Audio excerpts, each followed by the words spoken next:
संतोष देशमुख यांच्या हत्येला आज 6 महिने पूर्ण झालेले आहेत आणि आजचं 6वं जे मासिक होतं ते आटोपून आता देशमुख कुटुंबीय रायगडाच्या दिशेने रवाना होणार आहेत। माझ्यासोबत वैभवी देशमुख आणि धनंजय भाऊ आहेत। काय सांगशील वैभवी, आज तुम्ही रायगडाकडे जाताय?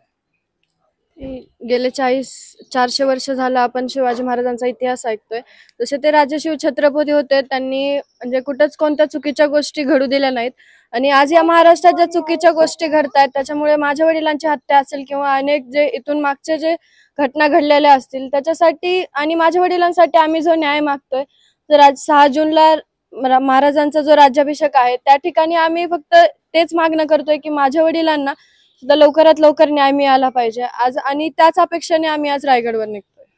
नक्कीच माझ्यासोबत धनंजय देशमुख हे सुद्धा आहेत। आज तुम्ही रायगडच्या दिशेने जाताय, नेमकं तिथं जाऊन काय मागणं असेल तुमचं?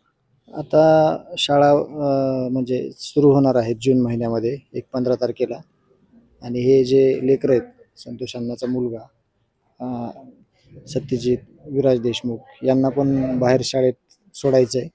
वैभवीचं पण ॲडमिशन लवकरच होईल। मग ह्या सगळ्या लेकरांना तिथं नेऊन एकदा महाराजांचं दर्शन करून एक नवसंकल्प करून आणि जे न्यायाच्या भूमिकेत आहेत आम्ही तो न्याय घेऊन म्हणजे त्या लढण्याची ताकद आम्हाला सगळ्यांना मिळावी यासाठी आम्ही तिथे जात आहोत आणि तिथे नतमस्तक होत आहोत। नक्कीच दुसरीकडे अशी सुद्धा माहिती होती की म्हणजे वैभवी देशमुखला त्या ठिकाणी संभाजीराजे किंवा शिवराज्याभिषेक सोहळा समितीकडून बोलावून आलेला आहे।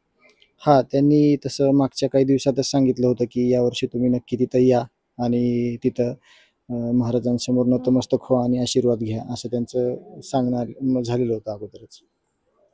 नक्कीच देशमुख कुटुंबीय आता आजचं 6वं जे मासिक होतं ते या ठिकाणचं आटोपून रायगडच्या दिशेने रवाना होणार आहेत। 6 तारखेला शिवराज्याभिषेक सोहळा हा रायगडावरती पार पडणार आहे आणि त्या ठिकाणी जाऊन न्याय मिळावा यासाठी छत्रपती शिवरायांच्या समोर नतमस्तक होणार असल्याचं धनंजय देशमुख यांनी म्हटलंय।